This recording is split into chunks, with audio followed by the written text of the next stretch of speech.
আমি ঢাকা জজ কোর্টে সাক্ষী দেওয়ার জন্য জজ কোর্টে গিয়েছিলাম। তখন বাজে বেলা 11টা 30। 11টা 30-এ আমাদের মাননীয় আইনজীবী আমাদেরকে যখন যেতে বলে, যাওয়ার কিছুক্ষণ পরে লায়লা আপু কোর্টের ভেতরে যায় সাক্ষী দেওয়ার জন্য, এবং লায়লা আপুর যে নথিগুলো এবং কিছু আলামত সেগুলো আমার হাতে থাকে।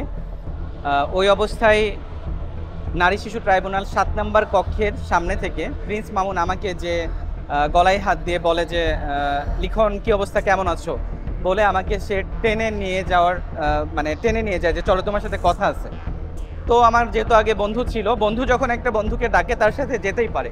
আমি 6-7 স্টেপ যাওয়ার পরে বারান্দায় দাঁড়ানো অবস্থায় আমাকে সে কোমরে হাত দিয়ে শার্ট সহ প্যান্ট টেনে ধরে, অ্যান্ড ওর সঙ্গে যে বন্ধুরা ছিল পেছন থেকে বলে এই নিচে চলেন। আমি বলছি না, আমি নিচে যাব না। তখন আমার ভেতরে একটু ডাউট লাগছে যে কেন আমাকে সে কোমরে হাত দিল বা আমার শার্ট চিড়ে যাচ্ছে। আমি বলছি ছাড়ো, সে ছাড়ছে না।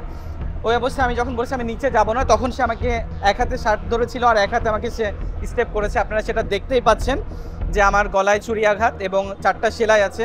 অলরেডি আমার অনেক ইন্টারভিউতে যারা দেখেছেন তারা জানেন, আর যারা আজকের ইন্টারভিউ দেখবেন তারাও দেখে থাকবেন যে আমাকে আঘাত করার পর আমার 1 মিনিটের মতো আমি চোখে সব অন্ধকার দেখছিলাম। পরে যখন আমার সেন্স ফিরে আসছে, ওই অবস্থায় আমি দেখছি যে তারা আমার সাথে দৌড়ে আমাকে মানে ধাক্কাধাক্কি করার চেষ্টা করছে এবং পাওয়ার ব্যাংক দিয়ে আমার মাথায় মেরেছে, অ্যান্ড ওই অবস্থায় আমাকে আদালতের বারান্দা থেকে ফেলে দেওয়ারও চেষ্টা করেছে।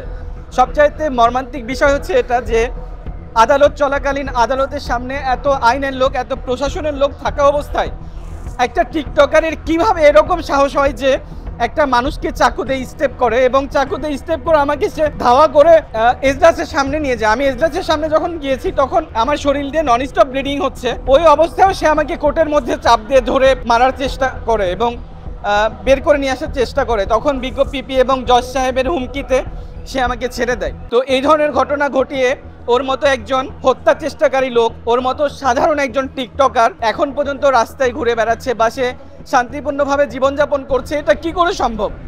আমি তো নিজে এতটা আপসেট যে আমার যদি এটা এইখানে না লেগে গলায় লাগতো হয়তো আমি এতক্ষণে বেঁচে থাকতাম না। আর সে এইভাবে ঘুরে বেড়াচ্ছে, তাকে এখন পর্যন্ত অ্যারেস্ট করা হয় নাই। আমি কি চাইলে ওখানে পারতাম না যে প্রিন্স মামুনের উপর অ্যাটাক করতে?